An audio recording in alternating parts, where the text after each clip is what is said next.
ભાવનગરના બે ધારાસભ્યોને નવા મંત્રીમંડળમાં સ્થાન મળતા ઉજવણીનો માહોલ જોવા મળ્યો હતો। ભાવનગર જિલ્લામાં આનંદની લહેર જોવા મળી હતી, કારણ કે જિલ્લાના બે ધારાસભ્યોને નવા મંત્રીમંડળમાં સ્થાન મળ્યું છે।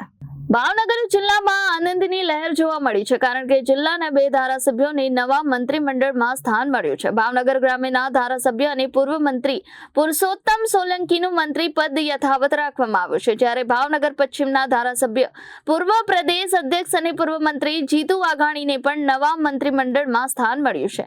મંત્રી પુરુષોત્તમ સોલંકીના નિવાસસ્થાને કાર્યકર્તાઓનો ભવ્ય મેળાવડો જોવા મળ્યો હતો। ઢોલ નગારા સાથે ઉત્સાહભેર ઉજવણી કરાઈ હતી, તેમજ આકાશ ફટાકડા ફૂટતા દિવાળી જેવો માહોલ સર્જાયો હતો અને કાર્યકર્તાઓમાં ભારે ઉત્સાહ જોવા મળ્યો હતો। તે જ રીતે ધારાસભ્ય જીતુ વાઘાણીના કાર્યાલય ખાતે પણ કાર્યકર્તાઓએ હર્ષોલ્લાસ વ્યક્ત કર્યો હતો। જિલ્લાના બે ધારાસભ્યોએ મંત્રી પદ મળતા હવે ભાવનગર જિલ્લાના વિકાસના અનેક દ્વાર ખુલી જશે તેવી લોકોમાં આશા વ્યક્ત થઈ રહી છે। Reporter Firoz Malik, Janadesh news, Bhavnagar.